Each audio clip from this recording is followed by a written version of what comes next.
Comment?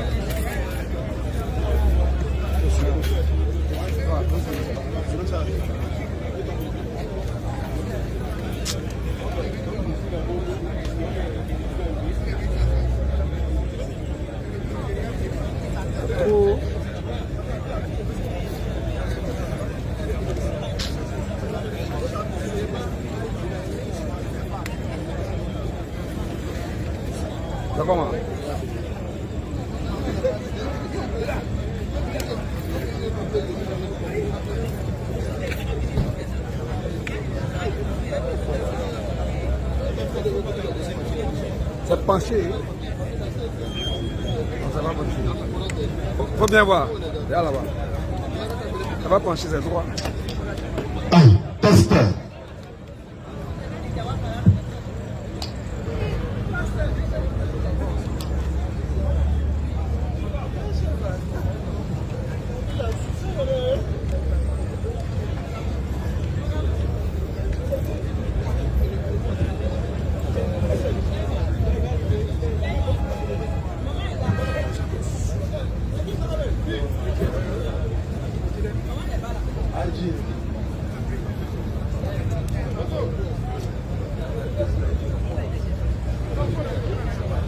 Alhamdulillah, la louange est Allah qui est le Seigneur de l'univers. Nous sommes de retour comme nous l'avons promis. A'udhu billahi minash shaitanir rajim. Bismillahir rahmanir rahim. Wa salatu wa salam ala ashrafil mursalin. Muhammad ibn Abdullah sallallahu alayhi wa sallam. Rabbi shrah li sadri wa yassir li amri wa halul 'uqdatam min lisani yafqahu qawli. La louange à Allah unique sans associé. Aujourd'hui, c'est le 8 décembre 2022. Le 14 Jumad al-Oula 1444 de l'Égypte. Nous sommes au Figayo, c'est la DDR. Après une tournée en Guinée, avant la Guinée, nous étions, par la grâce d'Allah, au pèlerinage à la Mecque, à Médine, également à Djeddah, dans beaucoup d'autres endroits, Arafat, Mouzdalifa, Mina, etc., etc. C'est la grâce d'Allah. Avant ça, nous étions au Burkina, et avant ça, nous étions au Mali. Et après la Guinée, le Togo nous a contactés, le Mali nous a recontactés, d'autres pays nous ont contactés, nous disons Alhamdulillah. Mais nous sommes à la base, à Yopougon, Figayo, le Comore, l'imam vient de me souffler, le Comore est également en train de se préparer. Oui, mais ils sont 100% musulmans. Mais c'est comme Bondoukou, ils sont 100, bon, ils sont, on dit la ville aux 1000 mosquées. Quand nous sommes allés à Bondoukou, nous sommes allés, par la grâce d'Allah, avoir plus de bénédictions pour que notre part dans l'avancement de l'islam puisse aller encore plus, Inch'Allah. La DDS, c'est la dawa dans la rue. Dawa dans la rue. Maintenant, la dawa, comme j'ai l'habitude de le dire, pour ceux qui ne le savent peut-être pas, c'est appeler les gens à écouter le message de l'islam. Elle peut se faire en public, en privé, au marché, un peu partout. C'est la dawa dans la rue. Mais nous sommes également dans la rue. Maintenant, pourquoi spécifiquement dans la rue? Oui, parce que après un constat, on a vu que les non-musulmans ont l'impression que l'islam, c'est seulement dans les mosquées. Ils se disent aussi, étant donné que je ne suis pas musulman, puisque l'enseignement de l'islam est seulement dans la mosquée, donc elle ne m'intéresse pas. Je n'ai pas accès à la mosquée, je n'ai pas aussi accès aux enseignements de l'islam. C'est comme si l'islam était jalousement gardé pour les musulmans. Et ils se disent souvent, on ne comprend pas arabe. Tout ce qui se dit là, c'est en arabe. Ou encore, on ne comprend pas Djoula. Tout ce qui se dit, c'est des prétextes en fait. Mais il ne comprend pas Djoula, il ne comprend pas arabe. Mais il n'y a pas une chanson de Arafat qu'il ne connaît pas. Alors qu'il ne comprend pas. Mais il danse seulement. Comme lui-même l'a dit, ne cherchez pas à comprendre, danser seulement. Non, en islam, on cherche à comprendre, on cherche à connaître. C'est ça l'islam. Étant donné que cette religion est une religion universelle, c'est une religion de toute l'humanité. Dieu Allah a donné à l'humanité tout entière la soumission à sa volonté. Lorsqu'il demande des recommandations à Adam alayhi salam, c'est l'obéissance. Il lui demande, obéis-moi, soumets-toi. Donc, nous nous disons haut et fort que les religions qui sont dans ce monde aujourd'hui, elles existent bel et bien, alhamdulillah. Mais la religion de l'éternel Dieu est au-dessus de toute autre religion, en dépit de la version des associateurs. C'est ce qu'Allah dit. Surah 61:8. Donc, Allah dit également, ils veulent éteindre la lumière d'Allah avec leur bouche, alors que Allah parachèvera sa lumière. Éteindre la lumière, ce n'est pas une lumière du soleil. C'est cette lumière qui tire les êtres humains des ténèbres spirituelles vers la lumière parfaite. Jésus dit, je suis la lumière du monde. Oui, mais tous les prophètes sont lumière. Aucun prophète ne vient nous tirer, n'est-ce pas, vers les ténèbres. Il nous tire plutôt vers les ténèbres à la lumière. C'est comme ça, souvent, ceux qui se tapent la poitrine pour dire prophète, nous les mettons souvent à l'épreuve. Tu dis tu es prophète, mais dans ton livre là, tu dis que ta nourriture, on ne doit pas donner la nourriture à une autre communauté si ce n'est entre vous les disciples de Kabou Philippe. Mais tu dis tu es prophète. Donc les prophètes disent de donner la nourriture. Même Jésus dit aime ton prochain comme toi-même. Toi tu dis non. Si vous jetez votre nourriture à la poubelle, alors qu'un catholique, branhamiste, protestant, tout cela ils ont fait, Dieu ne va jamais vous condamner parce qu'ils ne sont pas nos prochains. Alors que tu dis tu es prophète. Donc automatiquement, de par ton enseignement, on sait si tu es un vrai ou un faux. Alors que Mohammed sallallahu alayhi wa sallam dit dans le Coran, il dit donnez de la nourriture aux pauvres, aux orphelins, aux mendiants, aux prisonniers. Mais il n'a pas spécifié prisonnier musulman, mendiant musulman, tel musulman. Non. Le musulman peut donner de la nourriture, apporter l'assistance à tout le monde. Parce qu'en apportant assistance à un individu non musulman, tu peux l'amener à l'islam de par ton comportement. Surat 41, verset 33 et le verset 34. Allah donne un enseignement à travers le Coran, qui est un livre révélé par l'éternel Dieu Allah sur 23 ans à travers l'ange Jibril alayhi salam sur Muhammad sallallahu alayhi wa sallam. Muhammad alayhi salam ne sachant ni lire ni écrire, Allah révèle le Coran à travers lui. C'est pourquoi il y a beaucoup de preuves scientifiques. Il y a beaucoup de choses qui se disent dans le Coran. Tu ne peux jamais dire non, ça, c'est pas l'œuvre humaine. C'est-à-dire, tu ne peux pas dire ça, c'est une œuvre humaine. Pourquoi? Non seulement le Coran est révélé sur un illettré. Il ne s'est pas dit, il ne s'est pas écrit. Donc, ce qu'il dira là, tu vas forcément accepter, en tout cas si tu es dans une position de comprendre que non, ça ne peut pas venir de lui. Il ne peut même pas écrire. Allah dit, avant cela, tu n'écrivais pas une phrase de ta main droite. Surat 41, 33 et le 34. Surat 41. Non. Verset 43 à 34. Oui. Et qui préfère. Non. Préfère plus belle parole que celui qui appelle à Allah. Qui profère plus belle parole que celui qui appelle à Allah. Fait bonne œuvre et dit, il pose un bon acte. Il fait une bonne œuvre. Après avoir fait la bonne œuvre, il ajoute en disant, je suis du nombre des musulmans. C'est parce que je suis musulman. Tu portes secours à un frère. Un frère dans le besoin. Il a perdu son téléphone. Tu as ramassé son iPhone 14. On est en décembre. C'est Dieu. Hein? L'épreuve est là. Mais tu as ramassé. Or, tu peux t'en sortir avec 200, 300 000 avec ça là. Tu es dans un besoin. Il a oublié sur ta table de magasin. Il était venu faire truc et puis il est parti. Après, il rappelle le téléphone. Tu sors, ça sonne, tu décroches.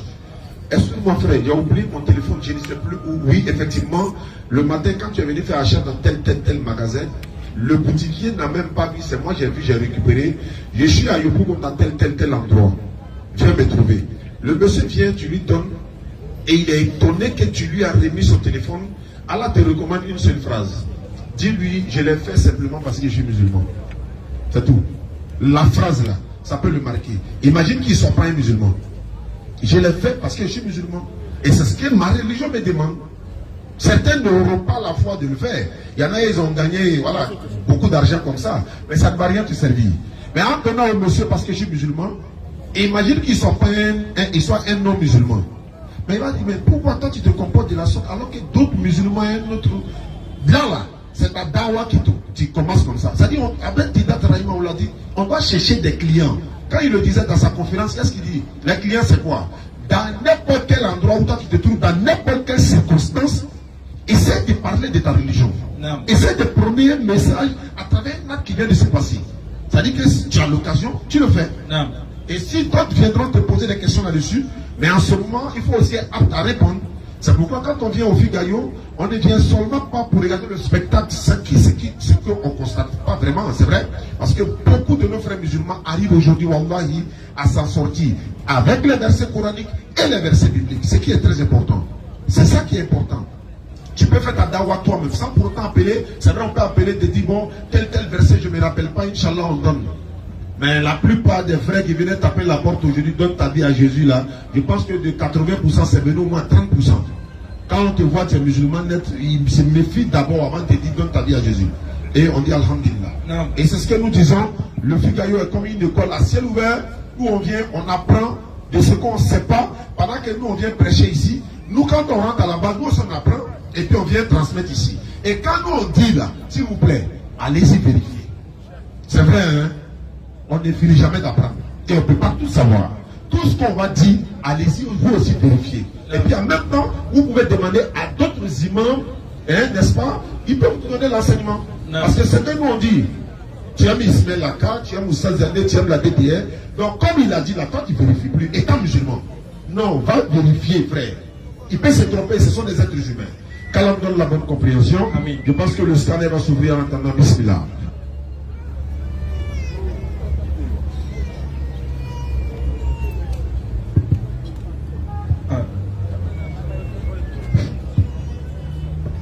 Alhamdulillah. Merci beaucoup pour votre participation, merci pour votre présence. Nous remercions Allah subhanahu wa ta'ala, maître de l'univers, créé, incontestable et incontesté dans sa créature, dans sa création et dans son unicité. Alhamdulillah, soyez les bienvenus à ce rappel. Naam. Comme vous le constatez tous, nous sommes bel et bien à Figayo.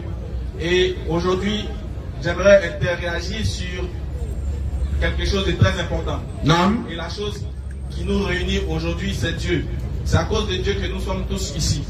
Alors, il est important de savoir sur quelle base nous partons et quel est notre objectif que nous devons atteindre. Nous, nos objectifs différents, c'est de pouvoir essayer d'interpeller certaines personnes à pouvoir comprendre c'est quoi l'islam.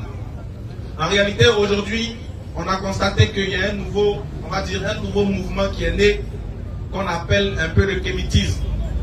Et dans cette pensée-là, dans cette nouvelle pensée, on a tendance à vouloir valoriser ou bien à prétendre valoriser la peau noire.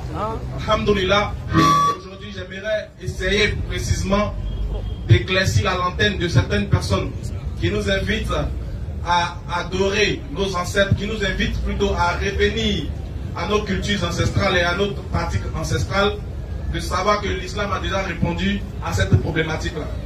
Donc aujourd'hui, nous allons être en soi peu essayer de voir et d'expliquer au monde ce que l'islam dit du noir. Est-ce que l'islam est une religion qui valorise la peau noire ou bien est une religion qui discrimine la peau noire? Aujourd'hui, nous en tant qu'Africains, nous en tant qu'Ivoiriens, nous sommes devenus musulmans. Pour certains, le seul fait que nous, étant des Africains, ayant choisi une religion que taxe d'être une religion importée et imposée par le colon, ils se disent que ce n'est pas normal que nous, en tant qu'Africains, on puisse attester ou on puisse adhérer à une idéologie ou à une religion qui n'est pas de la nôtre. Alors il est important de savoir à ceci, on va vous donner un peu un enseignement islamique que vous ne savez pas. Parce que beaucoup ont tendance à juger l'islam de loin. Beaucoup ont pour ennemi l'islam, alors qu'en réalité, ils ne se font que eux-mêmes leurs propres ennemis. Parce qu'il faut comprendre une chose, la base d'une chose, avant de critiquer une chose ou avant de parler d'une chose, il faut avoir un minimum de connaissances de manière sous la forme et dans le fond de la chose que tu critiques. Autrement dit, c'est de faire de la propagande. Alors ce soir, on va essayer de vous parler un peu de qu'est-ce que l'islam dit du noir. Parce que d'aucuns pensent que l'islam est une religion qui a été prêchée et prônée, ou bien qui est issue, ou bien une religion typiquement pour les Arabes. Et c'est l'erreur qu'ils font. Voilà pourquoi aujourd'hui, quand tu es musulman, automatiquement t'assimiles à un Arabe. Alors on se demande, mais comment un noir, un Africain, dont les ancêtres ont été colonisés, peut être fier d'appartenir à une religion qui a été imposée selon eux. Alors il est important de donner un enseignement clair et précis pour des doués d'intelligence et de ceux que les bagages intellectuels n'ont pas encore failli. Non. Il faut qu'ils comprennent en réalité c'est quoi, qu'est-ce que l'islam dit de la peau noire. Mais en réalité, c'est vrai, si moi je suis musulman et que ma religion ne valorise pas ma peau, la couleur de ma peau, c'est qu'en réalité il y a un problème. C'est que je suis un suiveur, ou bien je suis esclave de ma propre pensée. En réalité, si je suis dans une religion et que je prétends être dans la meilleure des religions, ou bien je prétends être dans une religion de droiture universelle de surcroît, il est important qu'on essaie de voir si cette religion-là valorise la couleur de ma peau, si cette religion-là valorise ma culture, si cette religion-là respecte ou bien me donne une certaine valeur. Alors vous devez savoir une chose, c'est que de par le prophète Muhammad alayhi salatu wa salam, tous ceux qui sont allés étudier la vie du prophète sont tous unanimes que de sa descendance, ses premiers ancêtres, si on veut remonter jusqu'au père de la foi qui est Abraham, Abraham a bel et bien épousé une femme qu'on appelle Agar qui venait de l'Égypte. Non. Alors que le but de certains savants dans le kémitisme, c'était de nous rappeler et nous interpeller de la valeur ou bien des valeurs ancestrales que nous avons, des signes identiques et linguistiques que nous avons, de l'héritage que nous avons depuis l'Égypte antique. Donc pour eux, la peau noire, le fait de dire kémite qui vient du mot kamal, qui veut dire noir, qui était un langage égyptien, normalement, le noir doit être fier et doit comprendre que son origine démonte ou bien remonte jusqu'à l'Égypte antique. Mais chose bizarre, c'est que le prophète Muhammad sallallahu alayhi wa sallam, qui est descendant d'Ismaël par Abraham, et descendant d'Abraham plutôt par Ismaël, Abraham qui était le père de la foi, a connu une femme qu'on appelle Agar qui était princesse d'Égypte, selon même les scientifiques, selon même les recherches et selon les historiens. Alors si Agar, venant de l'Égypte antique, était la mère d'Ismaël et qu'elle avait la couleur de peau noire, et qu'Abraham, lui, venant de la Mésopotamie, va et a une union avec cette femme, et il fait sortir un enfant de lui, et d'elle plutôt, on sait très bien que l'enfant qui va sortir d'un Mésopotamien et d'une femme noire sera forcément métisse. Alors on comprend que depuis les ancêtres du prophète Muhammad sallallahu alayhi wa sallam, il y a l'Afrique et il y a l'Africain qui découle et il y a la couleur noire qui s'impose et qui laisse des traces depuis ses origines. Donc si lui-même ses ancêtres, sa mère, ou bien la mère de ses ancêtres, ou bien la mère Agar, dont il est issu de par Ishmaël, était peut-être même noire, alors on se pose la question, s'il est venu et il dit qu'il a un message adressé à l'univers, venant du Créateur des cieux et de la terre, alors on se pose la question, est-ce que cet homme, issu d'un noir, issu d'une union entre un Mésopotamien et une femme égyptienne, comment ce monsieur, issu, dont même les ancêtres auront la couleur de peau noire ou métissée, peut ne pas donner la valeur à la peau, à la couleur de peau dont lui-même il est issu? Donc on comprend logiquement. Voilà pourquoi quand vous allez voir la description de certains savants, en ce qui concerne l'image ou bien en ce qui concerne la couleur de peau du prophète Muhammad alayhi wa sallam, personne ne peut attester qu'il était un blanc comme un rouquin. Non, parce que de par ses origines, on comprend qu'il avait forcément une couleur métissée. Voilà pourquoi quand vous voyez l'arabe, vous voyez qu'il y a forcément un mélange de couleurs de peau. Donc déjà de base, quoi de mieux, qui de mieux que l'islam même pour prôner la vraie valeur de la couleur noire? Mais regardez une chose, c'est qu'ils ne savent pas, c'est qu'ils font l'amalgame entre l'islam et les arabes.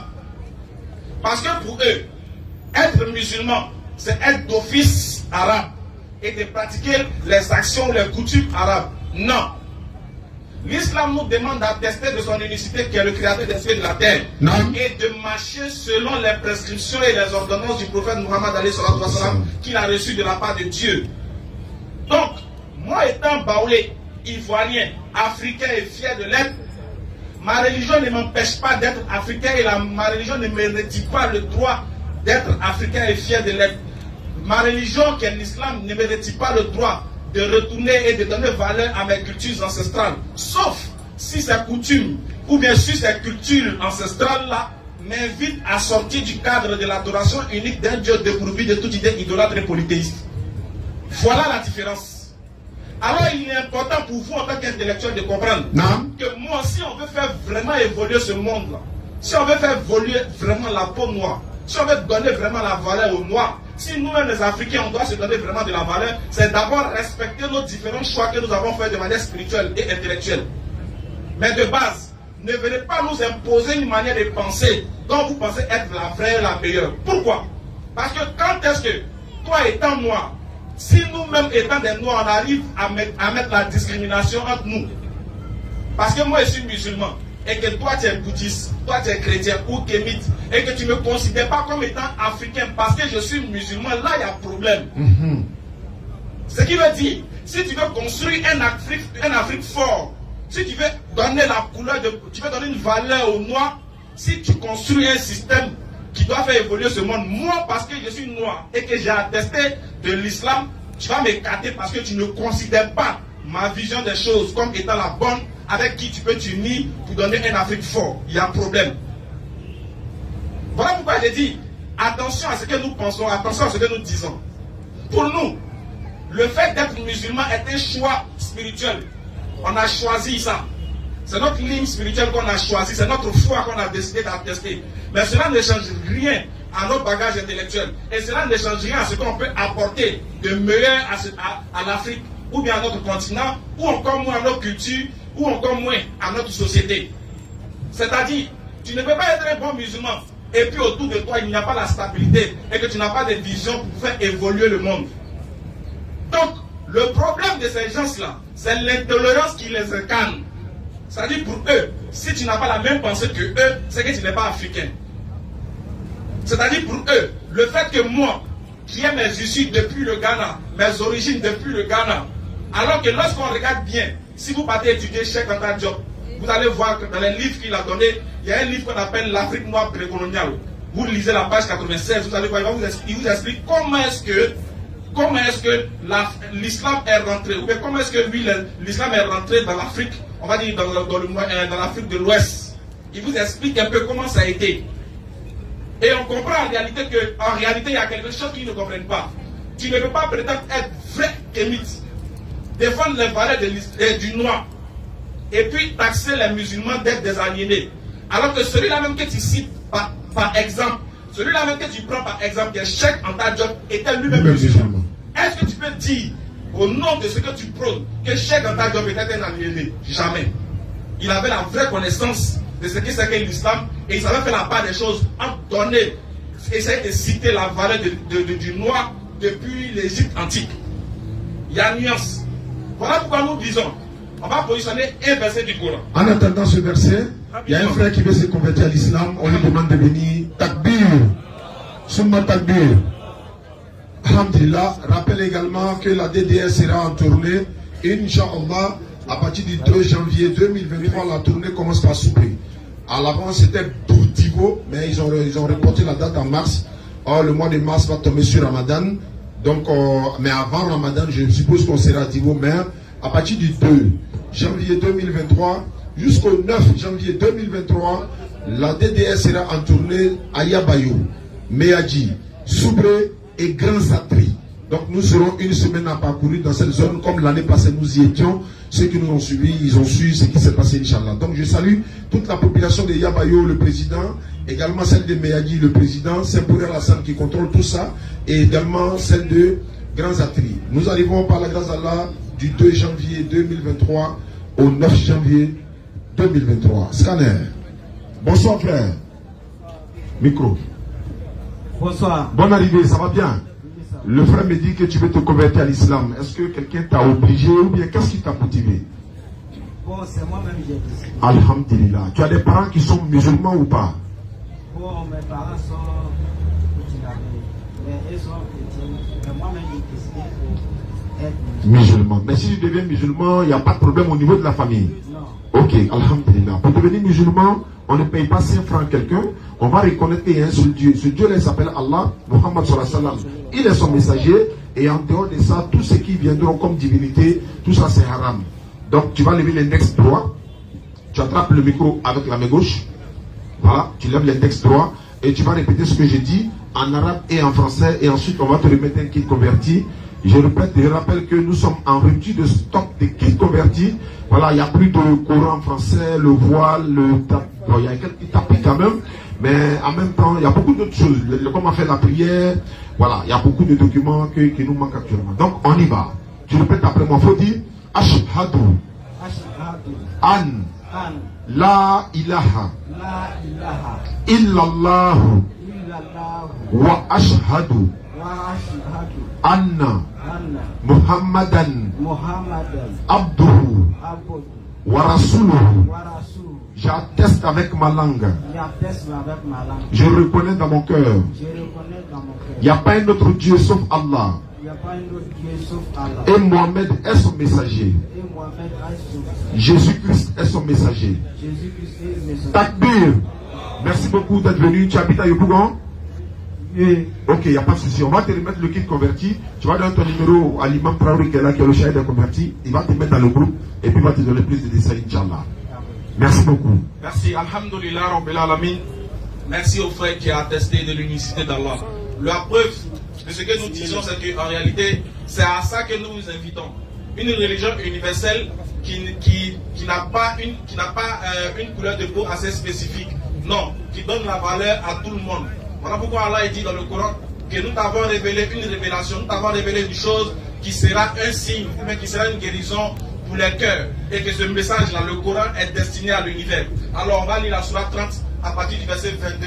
Vous allez voir qu'est-ce que Dieu dit de la couleur de peau. Vas-y. Sourate 30 à partir du verset 22. Vas-y. Et parmi ces signes. Et Dieu nous dit, parmi ces miracles qu'il a opérés, parmi ces miracles qu'il a montrés, parmi ces signes qu'il a donnés à l'humain, c'est quoi? Vas-y. La création des cieux et de la terre. Il dit déjà, un homme intellectuel doit méditer par la création des cieux et de la terre, qui sont là, et nous sommes venus trouver ces choses-là, qui voguent, chacun vogue dans son orbite, et tout a été bien fixé jusqu'à ce que le moment arrive. Vas-y. Et la variété de vos idiomes. Il dit, parmi ces miracles-là, il y a la variété de vos idiomes. Vas-y. Et de vos couleurs. Et de vos couleurs de peau. Vas-y. Il y a dans cela des preuves pour les savants. Dieu dit, il y a dans cela des preuves pour des savants. Il dit, dans la variété de vos idiomes et de vos couleurs, il y a des preuves. C'est un signe pour vous. C'est-à-dire le fait d'être noir, blanc, chinois, jaune, vert. Dieu dit que ça fait partie de ces miracles qu'il a donné à l'homme. De sorte qu'on puisse méditer pour savoir. Mais comment est-ce que Dieu a voulu... Il dit, il y a un jour, il a croisé que il dit, on est devenu noir. Il dit, de base, on était blanc avant. Mais on est devenu noir parce qu'on est rentré dans un endroit où il y avait tellement la glace. Ça nous a tellement... Demandez si il dit, ça nous a tellement glacé que ça a changé nos couleurs de peau. Qu'à l'origine, on était blanc. Il dit, ouais, tu es pur. Donc Dieu dit que la couleur de peau, là, les différences couleurs de peau, là, c'est un signe pour lui. Ça doit être un miracle pour nous. Ça doit nous interpeller à comprendre que c'est parce que Dieu veut qu'il y ait ça. Donc si je vois le blanc, pour moi c'est mon frère. Parce que Dieu dit de base, dans le Coran, dans la sourate 4, verset 1, il dit, nous, ô hommes, craignez votre Seigneur qui vous a créé d'un seul être et qui a fait de celui-ci son épouse. Non. Donc pour Dieu, pour le musulman de base, connaisseur de ses écritures, connaisseur de sa religion, pour lui, il n'y a pas de problème. Il n'est pas complexé par sa couleur de peau. Il ne se sent pas inférieur par sa couleur de peau. Il ne se sent pas inférieur ou ni supérieur. Pourquoi Dieu le dit? Parce que si c'est un miracle que Dieu a créé la peau blanche ainsi que la peau noire, alors Dieu donne la valeur à la peau noire pour dire que toi qui es noir ne te sens pas en dessous de celui qui est blanc. Et il y a une autre version encore qui vient attester cela. Sourate 49 à partir du verset 13 rapidement. Qu'est-ce que Dieu dit? Ô homme. Dieu dit, ô homme. Nous avons créé d'un mâle et d'une femelle. Nous avons créé d'un homme et d'une femme. Et nous avons fait de vous des nations. Dieu dit, nous avons fait de vous des nations. On a la nation ivoirienne, marocaine, chinoise, etc. Il a fait des différentes tribus, la tribu Guéré, Baoulé, etc.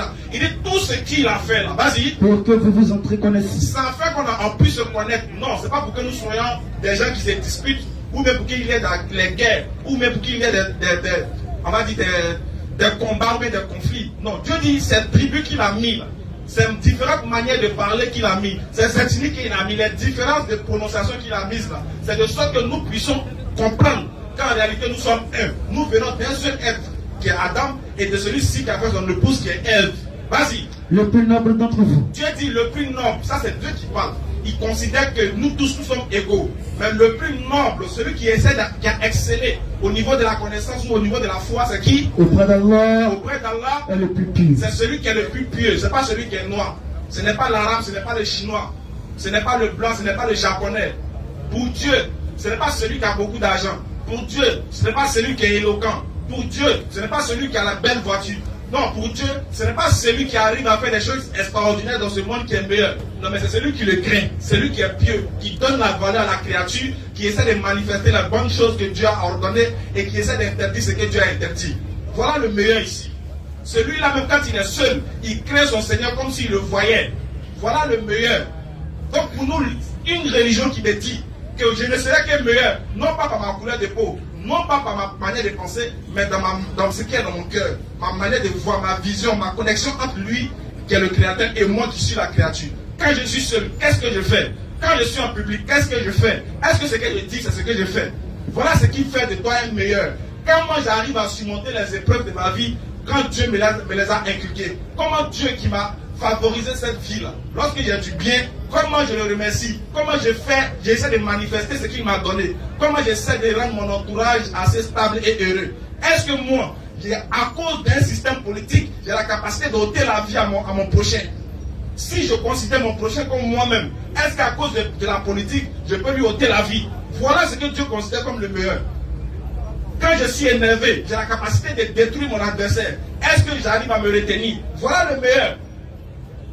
Est-ce que quand les choses ne m'appartiennent pas, je ne me prononce pas et je ne touche pas? C'est ça que Dieu considère, et non ta couleur de peau. Alors l'islam nous donne la valeur en tant que noirs et africains. Et nous disons, nous sommes fiers d'être africains, nous sommes fiers d'être musulmans aussi. Mais la seule différence que nous n'allons jamais faire, c'est ce qu'Allah a dit dans la sourate 2, à partir du verset 30. Sourate 2, à partir du verset 170. Vas-y. Et quand on leur dit, voilà la différence. C'est que quand nous ayant compris le système de la couleur de peau et de la religion dans laquelle on appartient, on leur dit maintenant à ces personnes qui n'ont pas compris, là, qui nous demandent d'aller adorer la divinité de nos ancêtres, de retourner à nos ancêtres, qu'est-ce qu'on leur dit? Suivez ce qu'Allah a fait descendre. Quand nous on leur dit, venez suivre la révélation, l'unicité de Dieu, venez suivre la révélation qu'Allah a fait descendre, qu'est-ce qu'ils disent? Ils disent non. Ils disent non. Mais nous suivrons les coutumes de nos ancêtres. Il dit, nous allons suivre les coutumes de nos ancêtres. Nous allons marcher selon ce que nos ancêtres ont dit. On va aller adorer des bois que nous-mêmes nous avons taillés. Nous avons formé, nous avons donné une bouche, des yeux et des pieds. Mais lorsque le danger arrive, c'est nous qui partons sauver notre divinité, incapables de pouvoir se défendre elle-même. Quand on les invite à venir adorer celui-là qui ne meurt jamais, et celui-là même qui met la stabilité en fonction de ses lois et de ses ordonnances, ils nous disent non, on va retourner à nos ancêtres. Mais qu'est-ce qu'Allah a dit? Quoi? Allah dit, mais quoi? Et si leurs ancêtres n'avaient rien raisonné? Et si vos ancêtres dont vous faites mention n'avaient rien raisonné? Et s'ils n'avaient pas été dans la bonne direction? Et s'ils n'avaient pas été dans la bonne voie? Mais on voit qu'ils n'ont pas été dans la bonne voie. La preuve, c'est que eux, avec leur magie, eux, avec les adorations qui étaient vouées, selon eux, à l'adoration à un Dieu unique, mais qui passaient par des créatures pour pouvoir l'atteindre. Ceux qui adoraient des fétiches, ceux qui étaient dans les pratiques ancestrales, ils étaient là et puis le colon est venu avec ça. Il est venu avec le miroir. Il a donné le miroir, le vieux a vendu toute la famille. Il était dans sa pensée ancestrale. Il était là et puis lui-même, les blancs sont venus. Quand il a vu la couleur de peau blanche, il s'est senti inférieur. Il a eu un complexe. Voilà pourquoi c'était facile pour eux de nous manipuler. Mais l'islam te dit non, tu as de la valeur d'autant plus que lui aussi. Parce que c'est dans les actions qu'on détermine le meilleur. Donc, à ceux-là qu'on les invite, ils disent non, nous retournons à l'adoration de nos ancêtres.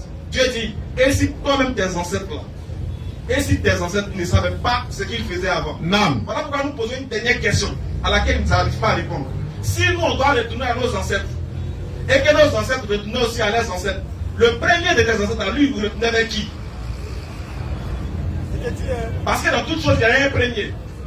Si chacun doit retourner vers ses ancêtres, lui, le premier de tes ancêtres, lui, il allait vers qui? Si tu me trouves la réponse à la question, c'est en ce moment que tu sauras que retourner vers tes ancêtres, c'est suivre un aveugle qui va au marché. En tout cas, on ne sait pas ce qu'il va payer, mais ce qu'il s'en va, il dit, Un aveugle qui dit viens m'accompagner, on va au marché. C'est qu'il sait sur quoi il compte. Qu'Allah donne la bonne compréhension. Amin. Qu'Allah fasse que nous soyons fiers d'être musulmans et fiers de notre couleur de peau. Amin. Alors merci beaucoup. C'était un petit droit de réponse à ceux-là. C'est vrai, on n'a pas tout développé. On espère avoir une rencontre face à face. On les cherche même. Voilà, pour échanger de manière Par la facilité. stable et puis respectueuse. La vérité ce sera. Merci à Scanner, à vous, merci. Salam alaikum wa rahmatullah. Wa alaikum salam wa rahmatullah. Monsieur Moussa a demandé pour sa question. Moussa qu'on appelle Moïse ou encore Moshe chez les Hébreux. Moussa,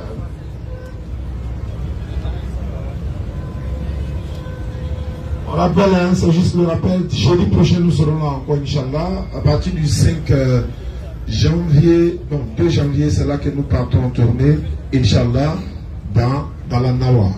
Bonne arrivée. Merci. Naam, bismillah. Salam alaikum. Wa alaikum salam, frère. Moi, je suis un musulman. Alhamdulillah. Toute ma famille est musulmane. Mais j'aimerais poser 3 questions. Allons-y. Ça concerne, la première question est la jeûne D'accord. pendant le mois de Ramadan. Mhm. Un homme qui a mangé à 4 heures, après avoir fini de manger, c'est que puis il se couche. Plus tard, il se lève, il voit que son devanture est mouillée. Est-ce que le jeûne là, il continue ou il 4? Ça, c'est la première question. Aïe, ça vous est arrivé tous ici. Vous faites comme si c'est lui seul. Ah, non, on se connaît. Vous faites comme si. Allons à ça, frère. La deuxième question. J'avais un ami et vous avez fait l'enfance ensemble. Et demain, il revient avec beaucoup d'argent. Il te dit que j'ai tué pour avoir de l'argent. Donc, attaquer un ami, j'aimerais qu'on partage l'argent. Si toi, tu acceptes, le jour du jugement, est-ce que tu seras associé à lui? Puisque tu n'as pas tué, il est venu avec de l'argent. Mais tu n'es pas au courant quand il t'a informé, c'est pas grave. Ah, non, mais. Troisième. Ninabo Bambou. La troisième question, il s'agit de la mort. Quelqu'un, pendant son vivant, il avait crédit sur lui. Et pendant tout ce temps, il n'a pas remboursé le crédit. Et puis, pendant le mois de Ramadan, il n'a pas terminé, puisqu'il a déjà tout mis. Mais pendant le mois de Ramadan, il n'a pas terminé. Il meurt. Les 2 crédits là, qui rembourse? Non. La première question, c'est que son jeune n'est pas gâté. Il s'est levé, il a constaté, puisque ce n'est pas de sa volonté, il fait ses grandes ablutions et puis continue son jeûne. La deuxième, toi tu sais qu'il t'a dit qu'il a volé, non? Donc tu es associateur dans le vol. Abeba Rambatagé, puisqu'il t'a dit. Voilà, il t'a informé. S'il ne t'a pas informé, il est venu te donner, alhamdulillah. Troisième question, c'était le jeûne toujours. Le jeûne, plus crédit.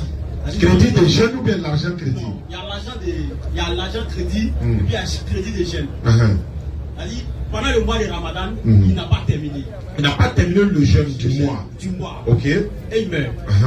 Qui rembourse? Le jeûne là. Il n'est pas marié. Ok. Le jeune comme moi, il ne suis pas marié. Non. Je ne suis pas marié.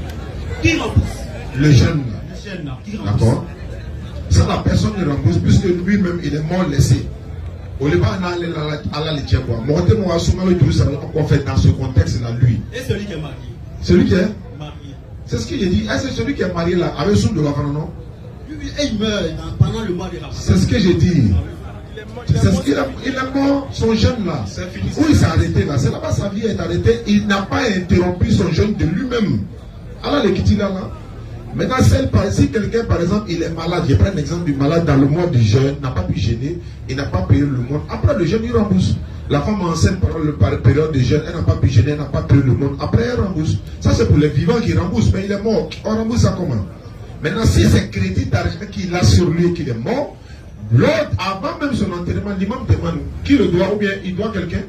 Tu as remarqué ça? Automatiquement, si quelqu'un le doit, il se présente. S'il doit quelqu'un, il vient dire, il met toi. La famille rembourse. Ok, c'était ma question. Qu'Allah donne la bonne compréhension. Non, il a compris.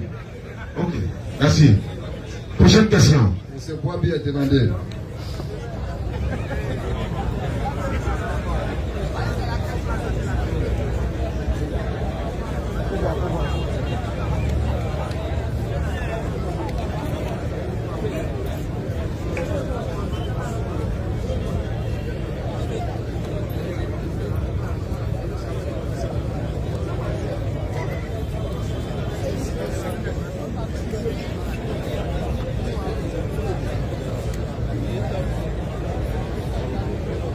Bonsoir, monsieur. Bonsoir, monsieur. Question. Moi, ici, un jeune bourreau. Ici, un jeune bourreau. Ici, le faut comprendre. Il y a le Rusophone qui dit vous faites des mises en scène. C'est que c'est converti en islam, comme c'est les jeunes, vous les connaissez. Et puis, moi, je suis arrivé à 8h. Il est venu face à vous. Vous posez des questions et me convertir en islam. C'est bon, et me convertir en islam. Il y a un jeune qui a posé une question à Gédéon. Si Jésus est Dieu, pourquoi il s'est pris lui-même? Et pourquoi il prie au Dieu? Et puis il dit, il s'est pris lui-même. Il prie, hein? Il s'est pris lui-même. Il a fait au moins 30 minutes qu'il s'est pris lui-même. Mais si c'est pris lui-même, il y a un autre passage qui dit Jésus a pleuré. Donc il a pleuré lui-même. Voilà, c'est ça que je veux comprendre. C'est le côté, on dit il prie lui-même. Il est Dieu, mais il prie lui-même. Et l'autre côté, il y a un passage qui dit où il devait mourir là. Il a pas demandé pardon à Dieu pour ne pas mourir. Donc, le pardon, il s'est demandé pardon lui-même. Voilà. D'accord, merci beaucoup pour la question. Déjà, tu as déjà la réponse. Toi-même, tu as déjà répondu à la question. Les histoires de Jésus et Dieu, Jésus prie Dieu, etc. C'est des preuves palpables qu'il n'est pas Dieu. Maintenant, chacun est libre de se conforter ou bien de croire ce qu'il veut. Voilà, ce genre de débat, on a plusieurs fois mené ce débat-là. Et je crois que la majorité, ou bien ceux qui veulent comprendre ont déjà compris. Ceux qui veulent vraiment comprendre ont déjà compris. Ceux qui veulent vraiment être sauvés ont déjà accepté. Voilà. Parce que faire d'un humain une divinité, cela résulte à comprendre que tu es en train de rabaisser. En fait, ça en dit non même si la personne. Si toi, pour toi, dans ta conception, Dieu est capable de tout et qu'il est capable de devenir un homme, ça, tu vois qu'il y a beaucoup de choses qui rentrent en ligne de compte. Quand tu dis que Dieu est un homme, il faut accepter tout ce qu'un homme subit. Il faut accepter qu'on attribue aussi à Dieu. Or, il y a des choses qu'on ne peut pas attribuer à Dieu. Vous voyez. Donc, voilà pourquoi quand on lui pose des questions, bon, je ne vais pas parler de lui, quand on pose des questions à des chrétiens ou bien à des non-musulmans sur la nature de Dieu, ils ont des difficultés à nous donner. Voilà pourquoi ces débats-là ne cessent de continuer. Moi, je suis fatigué de faire ce genre de débats-là parce qu'au final, on a l'impression que ce n'est plus dans le cadre de faire comprendre, les gens s'obstinent à ne pas comprendre. Et ils pensent que c'est nous qui avons instauré ce débat-là. Bien au contraire, bien avant que nous, on existe, ce débat avait déjà eu lieu depuis lors des conciles de Nicée, en 321. Donc on a compris que déjà, de par la base, cette histoire de Jésus est Dieu, etc. etc. C'est une chose qui a été, on va dire, qui a été manigancée de toutes pièces et qui a été inculquée, qui a été mis dans le cerveau des gens et ils ont cru depuis tout petit. C'est normal. Quelqu'un il croit que Jésus est Dieu depuis tout petit, c'est à 40 ans qu'il vient lui dire que c'est faux. C'est à 40 ans qu'il vient lui montrer Jean 17, verset 3. Ça le choque. Donc il ne va pas accepter ça sur le champ. Mais au fur et à mesure, petit à petit, mais nous, notre cible, ce n'est pas eux. C'est ceux-là même qui les suivent. C'est ceux-là même qui croient en ce qu'ils disent. Frère, que tu le veuilles ou pas, ils ont la haine contre nous parce que c'est nous, on est venu mettre ça sur la place publique. C'est-à-dire que 10 ans en arrière, il n'y avait pas quelqu'un pour démontrer ça dans la place publique. Alhamdoulilah, aujourd'hui, par la grâce d'Allah, il y a beaucoup de groupes musulmans qui font l'interreligieux, qui essaient de démontrer que cette chose-là n'est pas vraie. Pourquoi? Parce que le simple fait de dire que Jésus il est Dieu, excusez-moi du thème, c'est aussi attaquer les musulmans aussi, d'une manière ou d'une autre. Parce que vous savez très bien que quand vous dites que Jésus est Dieu, que sans avoir cru en Jésus, vous mourrez, vous partez en enfer, les bouddhistes, les chrétiens, les musulmans et les autres sont concernés à ce que vous dites. Donc, ne soyez pas fâchés, ne soyez pas énervés que ces mêmes musulmans à qui vous adressez la parole de manière indirecte viennent vous prouver le contraire de ce que vous dites. C'est tout. Nous, on n'est pas là pour obliger les gens à accepter. On n'est pas là pour faire violence sur les gens. On est là pour les faire voir ce qui est vrai.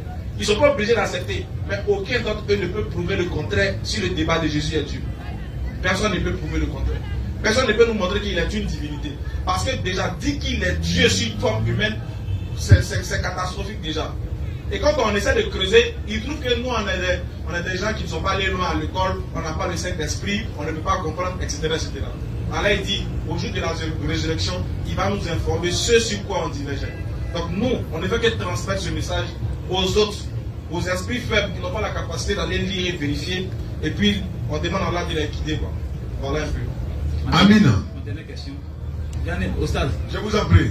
Bon, ce qui a fait que moi je le continue, c'est qu'il dit Allah est Satan. Mais quand il vous écoute, vous n'avez jamais cité Jésus. Il dit, mais voilà des gens qui insultent le Dieu. Mais vous n'insultez jamais le Dieu. C'est ça qu'ils n'arrivent pas à comprendre. Trouvez la réponse coranique et puis vous êtes assis. Je ne sais pas. N'insultez pas leur divinité par ignorance, etc. Tout ça. Ne donne pas le verset trouvé. Oui, en même temps, frère, ce que tu dis, c'est une réalité. Il y a. Surat 6. J'arrive, hein. Bon, allons-y, et puis on va. Si tu as le verset, tu dis, et puis je. Surat 6. Vas-y, frère. À partir du verset 108. Non.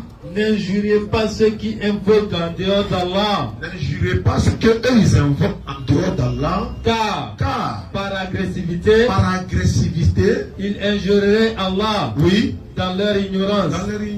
De même, oui. Nous avons enjolivé aux œufs de chaque communauté sa propre action. Donc, pour ça, nous on ne le fait pas. Mais en même temps, il y a une vidéo qu'il y a un monsieur, lui, il est toujours assis dans sa maison. Et puis il dit Coran ici, Coran et ça. Ceux-là disent non, qu'ils n'insultent pas la divinité des chrétiens. Voilà, ils ont dit Jésus a accouché avec ses 2 filles. Ils font circuler une vidéo de 2 heures du temps, mais ils ont pris 1 seconde. Et qu'est-ce qui s'est passé? Nous étions près de 5 ans en arrière au palais. Lorsque j'étais avec mon frère Béni, on était en train de débattre avec les mêmes russophones là. Et nous étions en train de débattre sur la Bible et le Coran, laquelle est la parole de Dieu. Et qu'est-ce qui s'est passé? Et ils nous ont dit, Jésus-Christ est le même hier, aujourd'hui et éternellement. Tout ce qui s'est passé hier là, c'était lui. Nous disons, dans ce cas-là, quand l'autre a couché avec ses 2 filles là, c'est que c'était Jésus. On a montré que Jésus même a couché avec ses 2 filles. En faisant allusion à qui? L'autre. Puisqu'il est le même hier, aujourd'hui et éternellement. On dit non, on a dit oui, Jésus a accouché avec ses 2 filles. J'étais présent dans le débat, en ce moment, il était encore lecteur. Il était présent dans le débat, c'est moi qui lisais les versets. Bien sûr. Voilà. En fait, comment est-ce que ça a commencé? C'est qu'eux-mêmes, ils étaient en train de dire, voilà, je ne vais pas dire ce qu'ils ont dit. Allah est ceci, Allah est ça, Allah est... Je vais me priver de ne pas tirer la malédiction d'Allah sur moi. Donc ils ont dit des choses et qu'en réplique, on a dit, bon, si c'est ce contexte-là que vous voulez, parce que souvent, voilà pourquoi on n'aime pas débattre avec eux. Les gens disent qu'on a peur. C'est pas grave. C'est pas grave. Nous, on veut un débat intellectuel. Et non un débat pour venir montrer ses muscles, pour dire que ouais, je suis un connaisseur, puis taxer, insulter les autres. La différence entre eux, nous savons qu'eux, ils ont la capacité d'insulter. Nous, on ne peut pas répliquer. Donc, il faut éviter quelqu'un qui peut t'insulter, puis tu ne peux pas répliquer. Toi, tu peux avoir la maîtrise, mais et les autres, et la majeure partie des musulmans. Donc, pour les bonnes mœurs, pour la stabilité en tout cas, pour éviter beaucoup de choses, voilà pourquoi on évite les débats. Et puis, Allah nous a demandé d'éviter ces gens de effectivement. Sauf ceux d'entre eux qui sont les plus injustes. On évite les gens de débat avec eux. Regarde, ils disent que c'est une mise en scène que nous on fait pour convertir les gens. Mise en scène. Allah.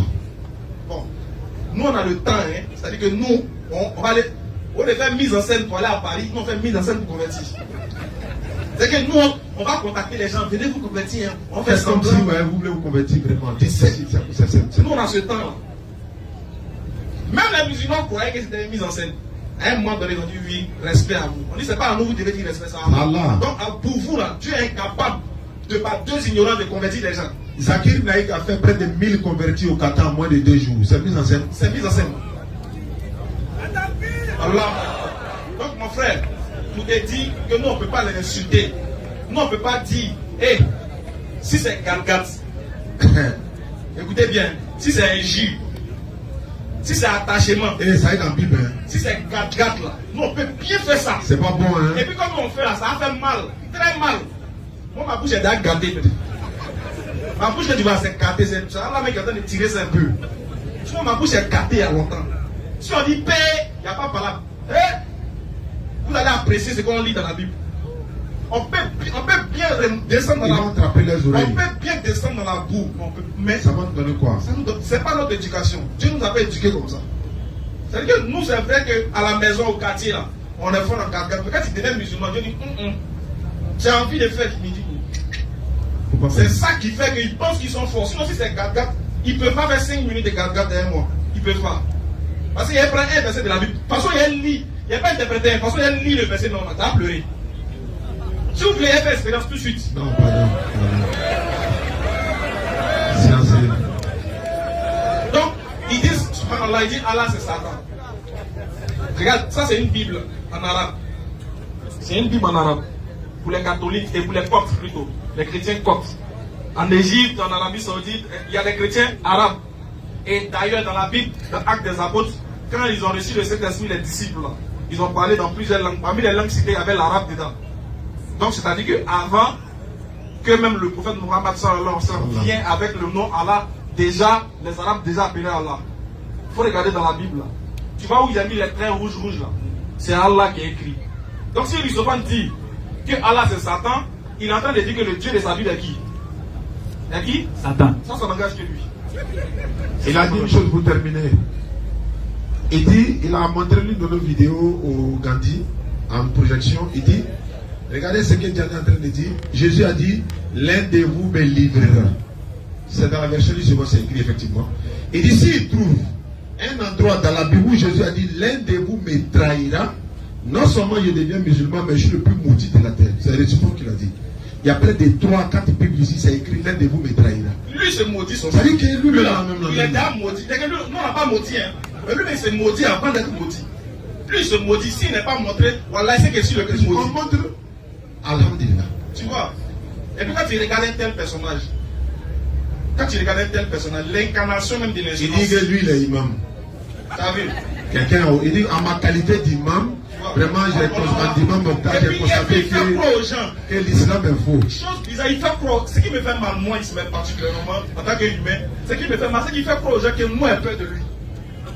Il dit, hey, on peut être maso comme ça. Moi, dans ma maladie, j'allais te trouver dans ma maquille. T'as attrapé là-bas. T'as attrapé, serré ton cou, tes yeux sautaient. J'ai vu la vidéo. Tu as dit que moi, quelqu'un qui est malade, quelqu'un qui a peur de toi, bon, imagine gazelle qui pousse lion. Toi, t'as déjà vu ça. Même au paradis, ça n'existe pas. Comment quelqu'un a peur de toi et puis il va vers toi? Ça, c'est quoi ça? Allah, qu'Allah me donne la bonne compréhension. Comment faire pour se convertir? Tu veux te convertir à l'islam? Takbir. Lève l'index droit sans obligation, tu répètes l'attestation de foi qui sera musulman. Les gars, montrez-lui qu'il est le bienvenu, accompagnons-le avec l'index droit, tout le monde, voilà ta famille qui est là, tu n'as rien à payer à qui que ce soit, on y va. Ashhadu an la ilaha illallahu wa ashhadu anna Muhammadan Rasulullah. J'atteste avec ma langue. Je reconnais dans mon cœur. Il n'y a pas un autre Dieu. Sauf Allah. J'atteste avec ma langue. Je reconnais dans mon cœur. Et Mohammed est le messager d'Allah. Et Jésus-Christ est le messager d'Allah. Allah Akbar. Souma Takbir. J'aimerais préciser une chose à tous ceux qui nous suivent un peu de partout. C'est qu'en réalité, comme Oussaz l'a si bien dit, nous sommes en rupture de stock pour l'équipe des convertis. Alors les numéros que vous devez appeler pour nous aider à pouvoir nous occuper des convertis, lui-même qui dit que c'est un montage là, il s'est converti dans son conversion aussi, c'est montage. Donc on suppose que dans le montage, ça va devenir film, vous devez payer ticket pour venir regarder maintenant. D'accord, donc s'il vous plaît, l'équipe convertie, Coran en français, comment faire la prière, document l'islam dans la Bible, là on achète ça ici, tapis de prière, le voile pour la femme, s'il faut pour vous-même, il n'y a pas de problème. Ramadan c'est prochainement, dans quelques mois, Inch'Allah, et on a des gros projets à vous annoncer, ça va se savoir. Et n'oubliez pas que dans le mois de Ramadan là, Inch'Allah, ça vient d'arriver, tu peux valider. On va vous tester les frères musulmans ici. On va faire chaque frère musulman. On pose 5 questions. Si tu as eu la tu donnes parce que un an que vous avez fait ça, moi si vous avez appris quelque chose, c'est normal. Le numéro à préparer, c'est le 07. Vous mettez plus 225 devant. 07 47 32 04 55. C'est celui de ça dernier. Le 07 68 97 34 05. Vous nous contactez si vous pour nous aider Inch'Allah. S'occuper d'un converti. Vous pouvez donner son kit converti, alhamdoulilah. Voilà. Monsieur Dja est demandé. Sa question. Dja c'est Dja.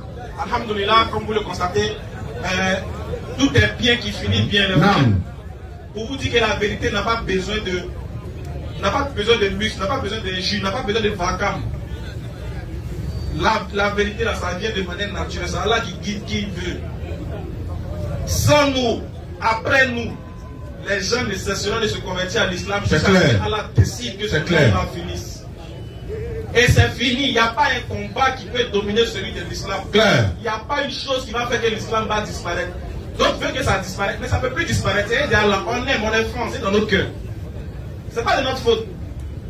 On est franc de l'islam même. En fait, quand tu aimes quelqu'un, tu ne sais pas pourquoi tu l'aimes là, non. C'est ça aussi qui nous arrive. Nous, on ne sait pas, mais on est franc de l'islam.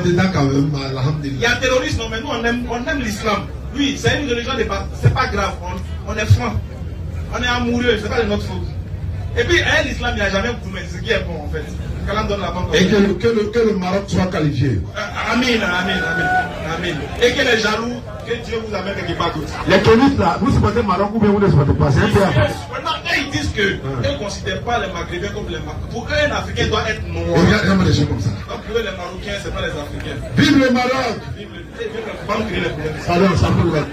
Non, moi je parle d'écouter. Voilà. Ça va aller.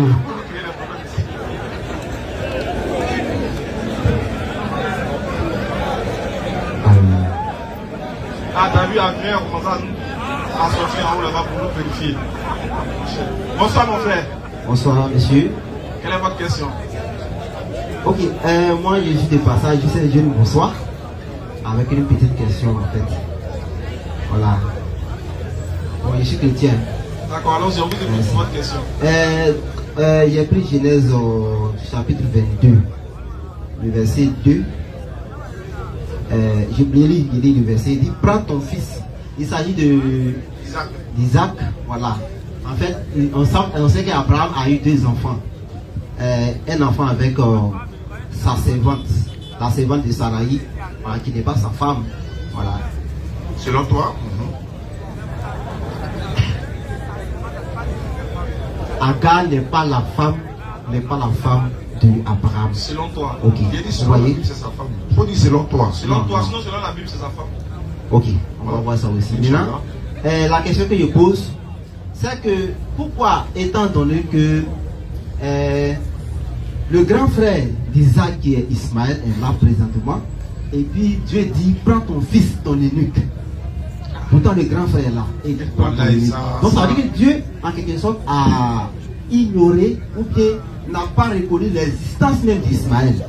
Vous voyez. Et quand on va prendre le 21, le verset 12, encore Dieu a aussi dit, mais Dieu dit à Abraham que cela ne te déplaise pas à tes yeux à cause de l'enfant et de ta servante. Accorde à Sarah tout ce qu'elle te demandera, car c'est d'Isaac que sortira une prospérité qui te sera propre. Moi, selon moi, voilà, Dieu n'a pas regardé Ismaël comme un enfant qui devait naître d'Abraham. Vous voyez? Ok, donc c'est... D'abord, quand tu dis que Agar est la femme de Sarai, d'Abraham, tu peux montrer ça dans la Bible sans souci. Merci. Mais toi-même, ta question, même, c'est laquelle? Il dit, pourquoi, étant donné que Ismaël, le grand frère de Isaac, est là, et puis Dieu dit à Abraham, prends ton eunuque. Il est seul, il n'est pas seul. Ils sont 2, et puis Dieu dit, prends ton eunuque. C'est la question qu'il a posée en fait. Pour toi, tu te dis, mais c'est que Dieu a forcément ignoré Ismaël. Ok. Non. Tu dois comprendre en ce moment-là qu'il y a un problème, comme tu l'as dit. Et le problème se situe où? Le problème va se situer maintenant, sinon la compréhension va se situer maintenant entre toi et moi, et le public va juger notre sincérité. Quand il dit notre sincérité, je prends Jean chapitre 3 verset 16, en répondant à ton unique fils. Il a dit dans Jean 3,16, car Dieu a tant aimé le monde qu'il a donné son fils unique, afin que quiconque croit en lui ne périsse pas, mais ait la vie éternelle. On est d'accord, non? Oui, je suis d'accord. Est-ce qu'il y a le nom de quelqu'un qui est mentionné dans Jean 3,16? Non. Merci. Mais on est, toi et moi, on est d'accord qu'il s'agit de Jésus. Mais Dieu a dit ton unique fils. Oui. Donc il n'y a pas devant, il n'y a pas derrière. Okay. Maintenant, quand il dit à Isaac, prends ton fils, ton unique fils, celui que tu aimes, et puis il précise Isaac. Mais pourquoi Dieu n'a pas mis dans Jean 3,16 Jésus? On a su que c'est Jésus, mais dans Genèse 22, il précise Isaac. Il pourrait dire simplement, prends ton fils unique, et puis ça s'arrête là. Tout le monde va penser à Ismaël. Tout le monde va penser à Ismaël. Mais pour tricher avec les Écritures, on met Isaac.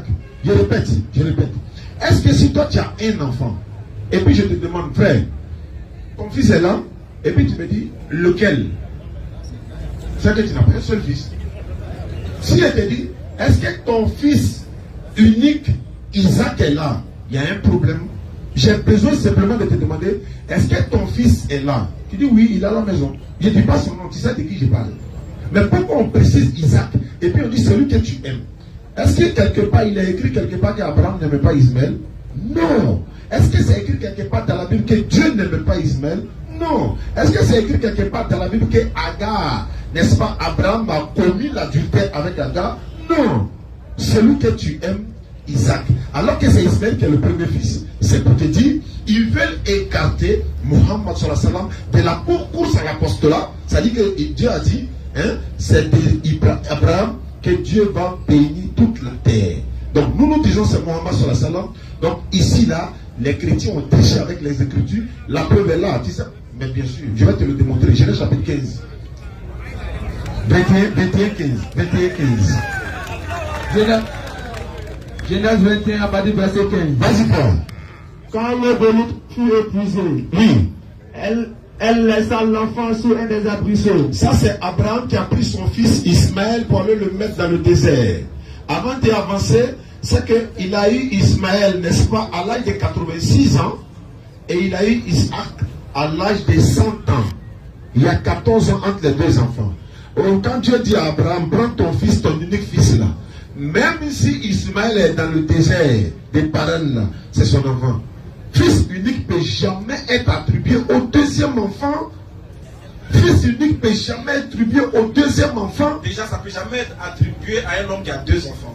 C'est pas possible. Je répète encore. Dieu dit, Dieu a tant aimé le monde qu'il a donné son fils unique. Enfin, que quiconque, fils unique, qui?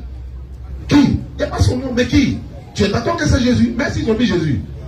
Non, mais automatiquement tu es d'accord avec les savants qui ont dit non, ce verset parle de Jésus. Mais quand on dira fils unique dans Genèse là, on n'a plus besoin de mettre son nom. On dit simplement Abraham, prends ton fils, ton unique fils. Abana, tout le monde saura que c'est Isaac. Et maintenant, il y a quelqu'un qui veut se convertir à l'islam. Il ne veut pas rentrer? Il ne veut pas rentrer? Ok, Inch'Allah, j'ai ça en inbox. Alhamdulillah. Maintenant, mon frère, allons-y. Moi, je vais préciser une chose. Déjà, tous ceux qui disent, d'abord, on t'a prouvé que Agar est la femme d'Abraham. Et puis, on va revenir sur Ismaël. Genèse chapitre 16, 1 à 3. Genèse 16, à partir du verset 1er. Sarai, femme d'Abraham, Oui. ne lui avait point donné d'enfant. On dit que Sarai, femme d'Abraham. On n'était pas au mariage, mais ils ont mis femme. Ils ont mis femme, hein. On est d'accord. Sarah, femme d'Abraham. Vas-y. Elle avait une servante égyptienne. Et maintenant, la femme d'Abraham, elle avait. Et Sarai dit à Abraham, Sarah dit à Abraham, voici, l'Éternel m'a rendu stérile. comme moi je ne fais pas d'enfant, viens, je te prie, vers ma servante. Viens, je te prie, vers ma servante. Peut-être aurais-je par elle des enfants. Peut-être aurais-je par elle des enfants. Donc, de base, même, l'enfant qui va sortir de Agar est l'enfant de Sarah. Clair. Abraham écoutant la voix de Sarai. Abraham va écouter la voix de Sarah. Vas-y. Alors, oui. Sarai, femme d'Abraham. Sarah. Le mot est sorti encore. Femme d'Abraham. Viens, maman. Femme, hein. Sarah, c'est la femme, non? Vas-y. Prie Agar. L'Égyptienne, sa servante, et la donna pour femme à Abraham. C'est sa femme ou bien c'est pas femme? C'est sa femme ou bien c'est sa femme? Alléluia. Ok. Il y a Alléluia là encore. Ah, tiens, j'ai mon frère. Petite question, Alléluia est venu. Femme d'Abraham prit Agar, sa servante, et la donna pour femme à Abraham. Je te demande, est-ce que Agar est la femme d'Abraham? C'est dans le texte. Moi, j'ai dit non. Pardon, il faut m'écouter un peu. Moi, je t'écoute. C'est pas ma femme qui va me donner une autre femme. C'est moi qui choisis d'épouser. Attention, attention. Je viens à la chose. Dieu dit de sa propre bouche, c'est d'Isaac que sortira ta prospérité propre. Comment vous aimez mélanger les choses? Tu as dit, on a qu'à te prouver que Agar est femme d'Abraham. Non, mais ça... Attends, frère. Okay, attends. C'est ça le problème. Avec vous, c'est ça le problème. Quand on parle du corps, vous nous parlez de l'âme. Je dis, tu as dit, on a qu'à te prouver que Agar, elle était la femme d'Abraham. Nous, on t'a montré dans le texte, on dit, Sarah, qui était la femme d'Abraham, comme elle ne pouvait pas faire d'enfant, elle a pris la servante et elle lui a donné pour femme à Abraham. C'est vrai ou bien c'est faux? Il faut lui parler dans le micro là. C'est vrai ou bien c'est faux? Vrai. C'est vrai, non? Voilà. Donc Agar a été donnée pour femme à Abraham. Oui. Donc elle est qui pour Abraham? Femme. Merci. D'accord. La question que tu poses. Maintenant, c'est d'Isaac. Voilà. Voilà, postérité. Alors, que sortira ta postérité propre. Voilà, maintenant il vient là-bas maintenant. Très bien. Donc, affaire de femmes, on est d'accord. Oui. Je vais te parler maintenant d'Ismaël. Parce que tu as dit, c'est comme si Dieu avait ignoré Ismaël. C'est ce que tu avais dit. C'est ce qu'il a dit. Ma question qu'il te pose, que signifie Ismaël? Non. Mon ami, il ne sait pas. Merci. Voilà. Ça, c'est honnête. C'est honnête. Si tu savais, jamais tu allais commettre l'erreur de dire que Dieu a ignoré Ismaël quand l'enfant lui-même il porte le nom d'un attribut de Dieu. Elle qui a rappelé Ismaël, ça veut dire Dieu. Et Ismaël signifie Dieu a entendu ma prière. Comme vous ne savez pas, vous là, vous êtes habitués ici, vous parlez de ce qui s'est passé de l'autre côté. Pourquoi ça peut te permettre de dire que Dieu l'a ignoré? Si tu savais la définition du mot Ismaël, jamais tu allais commettre cette erreur. Tu vois, maintenant Ismaël signifie Dieu a exaucé ma prière. La prière de qui? Abraham. Abraham, machallah. Ici, là, vous serez bien éduqués. On va vous éduquer spirituellement, c'est bien. Donc, Ismaël est le nom. Ismaël signifie Dieu a exaucé ma prière, la prière d'Abraham. Quelle était la prière d'Abraham? C'est d'avoir un enfant. Très bien, Takbir. Souma Takbir. Bienvenue au cours à ciel. 15. Non, attends, voilà. En fait, c'est une histoire de tu attaques Ismaël devant Ismaël. C'est pas bon. Il va défendre son arrière-parent, son héros. Ce qu'il fait là, je l'écoute très bien. Oui, moi, ce qui me plaît, c'est que tu es honnête et puis tu es sincère. Genèse chapitre 15 dit quoi? Vas-y, frère. Premier suite. Genèse 15, premier suite. Après ces événements, après tous ces événements, la parole de l'Éternel fut adressée à Abraham. Dieu s'adresse à Abraham. Dans une vision. Dans une vision. Et il dit. Il lui dit. Abraham, ne crains point. Ne crains point. Je suis ton bouclier. Oui, allons-y. Et ta récompense sera très grande. Non. Abraham répondit. Oui. Seigneur éternel. Éternel. Que me donneras-tu? Qu'est-ce que tu vas me donner? Je m'en vais sans enfant. Ça veut dire qu'il n'a pas encore d'enfant. Et l'héritier de ma maison, c'est Eliezer. C'est lui qui est mon héritier, alors que moi, je n'ai pas d'enfant. Vas-y, frère. Et Abraham dit. Voici. Tu ne m'as pas donné de postérité. Il n'a pas de postérité. Et celui qui est né dans ma maison, oui, sera mon héritier. Sera mon héritier. Alors la parole de l'Éternel lui fut adressée. Non. Ce n'est pas lui qui sera ton héritier. Hein? Mais c'est celui qui sortira de tes entrailles qui sera ton héritier. Et après l'avoir conduit dehors, ça c'est fini. On dit c'est celui qui sortira de tes entrailles. Juste après cette bénédiction et cette communication avec l'Éternel, c'est là Agar maintenant tombe enceinte d'Abraham, par, n'est-ce pas, la vertu de l'esprit qui est, n'est-ce pas. Donc qu'est-ce que je veux dire? C'est Sarai qui donne la fille, mais elle ne le fait pas d'elle-même comme ça, c'est pas un hasard. C'est pas pour rien que l'enfant était mis dans le désert des parents. Tu vous savez pourquoi? C'est pourquoi il y a une grande nation qui est sortie de là. Parce qu'après ces événements naît Abraham, il a un enfant qui est Ismaël. Qui sera quoi? C'est cet héritage spirituel là, pour transmettre la parole de l'Éternel Dieu que l'enfant est né. Ismaël et Isaac, il y a 14 ans entre les deux. Et le jour Abraham est circoncis là, à 86 ans, c'est le même jour où Ismaël aussi a été circoncis. C'est que la première fois qu'il a reçu de la part de Dieu une alliance là, c'était dans l'alliance de la circoncision. Abraham et Ismaël ont pris part à cette alliance là. C'est-à-dire que le premier à avoir tissé une alliance avec Dieu, c'est Ismaël et puis son père Agar. Maintenant frère, quand tu as deux enfants, et puis il y a un qui a braqué, un à Abidjan, celui qui a braqué, tu allais jeter là, comme vous le dites là, c'est ton enfant ou c'est pas ton enfant? c'est ton enfant toujours, non? Quel que soit ce qui va se passer, c'est ton enfant. Il est toujours ton premier-né. Et Dieu dit dans la Bible que si un homme a 2 femmes, il aime l'une, n'aime pas l'autre, il doit rien retrancher de celle qu'il n'aime pas parce que son enfant est le premier-né. C'est Dieu qui met de l'ordre dans ça. Pour dire que Ismaël est un enfant légitime d'Ibrahim alayhi salam. En fait, pardon. Légitime, là, tu n'aimes pas ça. Ok, j'ai fini même. Attends, moi je vais ajouter. En fait, moi je répète, Abraham là, Ismaël est un enfant légitime, légal d'Abraham. Pourquoi je le dis, frère? Nous on est d'accord. En fait, il y a une nuance que vous faites. On a l'impression que nous on a un problème avec Isaac. Non, okay. Nous les musulmans, on a. D'ailleurs, Isaac même est cité dans le Coran. Bien sûr. Donc on n'a aucun problème avec Isaac. Sauf que le problème c'est chez vous là-bas, là, vous refusez d'accepter Ismaël. C'est ça, vous savez faire les tri des prophètes. Nous on ne sait pas faire ça. Par contre, les autres, ils savent tuer les prophètes. Vous savez trier les prophètes. Tu vois, alors que ce que tu dois comprendre, c'est qu'Ismaël lui-même là, dans la Bible que tu lis là, on dit que Dieu même fit avec l'enfant. Dieu a éduqué Ismaël. Oui. Dieu va enseigner des choses à Ismaël dans la Bible. Comment tu peux dire que Dieu l'a ignoré? Maintenant regarde, comment Dieu peut ignorer un enfant et puis il va dire une telle chose sur lui. Genèse 17, verset 20. Vas-y frère, vas-y. Genèse 17, 20. Genèse 17, à partir du verset 20. Si Dieu t'a ignoré, frère, quand on dit Dieu t'ignore, ça veut dire qu'il s'en fout de toi. Il ne te calcule pas. Alors comment Dieu peut ignorer un enfant? Et puis regarde ce qu'il dit de l'enfant. À l'égard d'Ismaël. À l'égard d'Ismaël. Je t'ai exaucé. Toi, Abraham, je t'ai exaucé. Voici. Mais il a exaucé en faisant quoi? Qu'est-ce qu'Abraham avait demandé? Comme tu as bien dit, Abraham avait demandé une postérité, un enfant à Dieu. Dieu lui donne cet enfant. Maintenant, regarde ce que Dieu dit. À l'égard d'Ismaël, je t'ai exaucé, je te l'ai donné. Maintenant, regarde ce que je ferai de lui. Vas-y. Voici. Je le bénirai. Ah, viens, père. Toi, tu dis que Dieu n'a même pas calculé l'enfant. Et puis Dieu dit, je le bénirai. Entre toi et puis Dieu, à qui nous nous prenons au sérieux? Dieu dit, moi, je le bénirai. Toi, tu dis non, il a ignoré. Toi, tu peux bénir quelqu'un que tu ignores. Adama.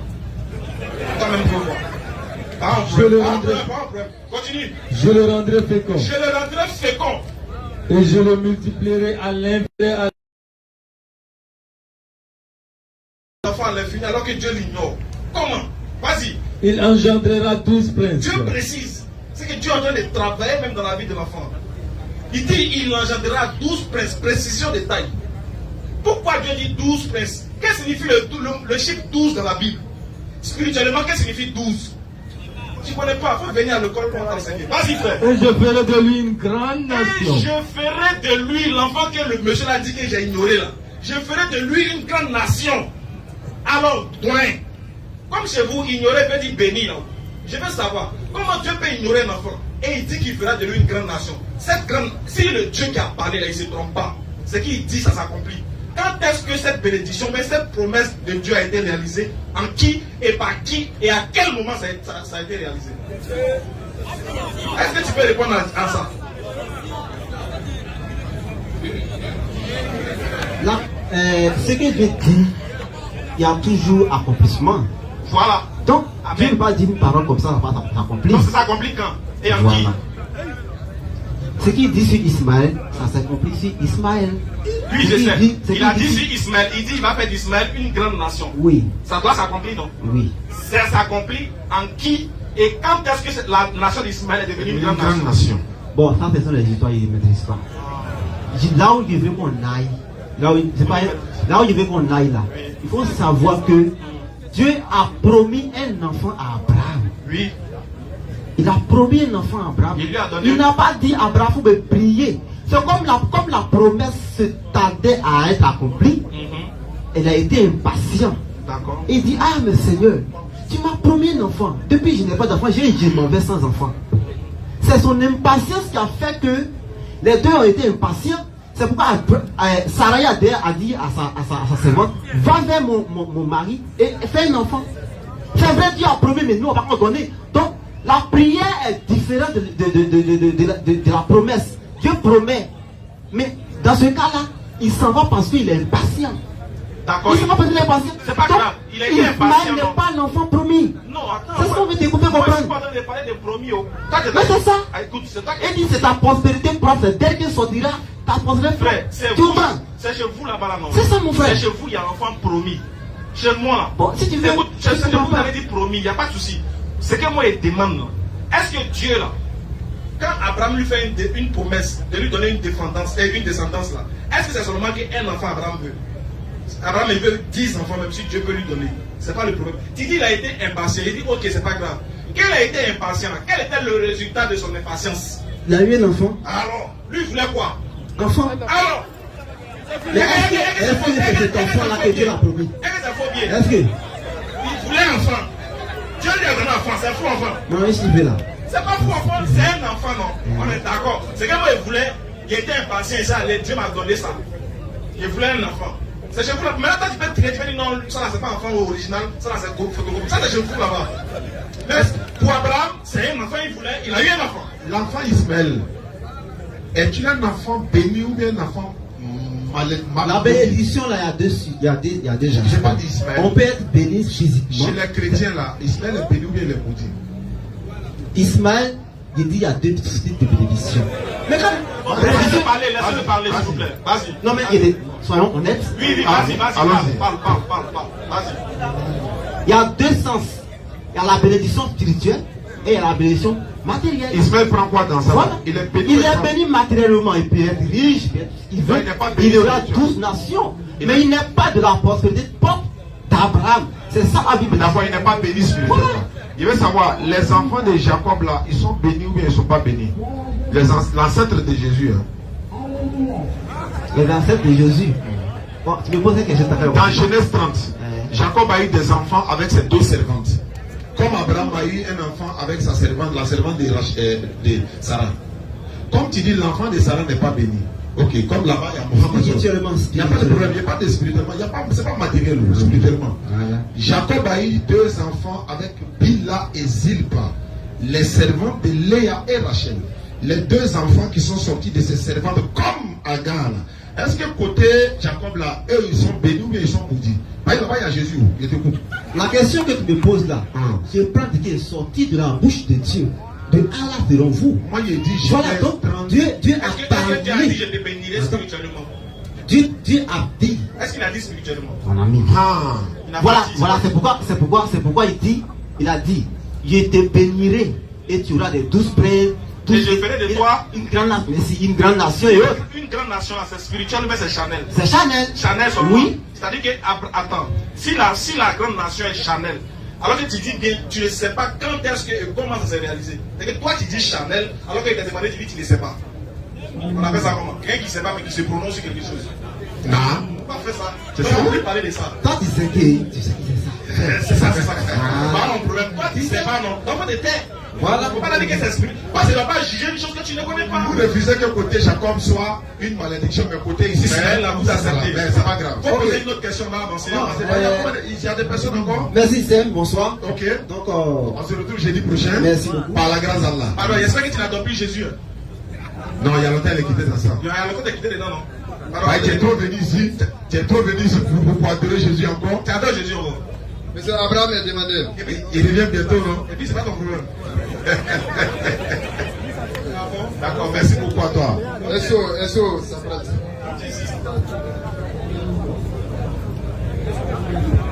Monsieur SO. Voilà, lui s'apprête en même temps, on va terminer avec le Inch'Allah. Rendez-vous jeudi prochain. Et je rappelle que le 2 janvier, du 2 janvier au 9 janvier 2023, la tournée commence par Soubré, Yabayo, Meyadji, grands attraits rentrés. Et je rappelle également que la DDR sera dans le Guémon. Le Guémon, c'est Djokwe, Bangolo. Inch'Allah, en 2023, l'honorable est venu nous contacter au bureau. Il est venu en personne. Donc, il y avait la délégation de TDR qui est à Bangolo et à Djokwe. Donc, bientôt, Inch'Allah, en 2023, on sera à Bangolo et à Djokwe. Donc, arrivé au bureau, je vais donner les numéros qu'il faut pour contacter dans ces deux localités. Allons-y. Question rapidement, Ilenian. Ok. Bonsoir à tous. Bonsoir à la DDR. Bonsoir, je suis chrétien. Je voudrais poser une question. Pourquoi les musulmans nient la mort de Jésus-Christ? Parce qu'il n'est pas mort. Or, selon la Bible et selon Jésus-Christ lui-même de sa propre bouche, il est mort. Or, selon Dieu qui l'a créé aussi, il n'est pas mort. Donc, on peut lire. On peut lire aussi. Donner aussi. Ok, Surat 4, verset 157 à 159.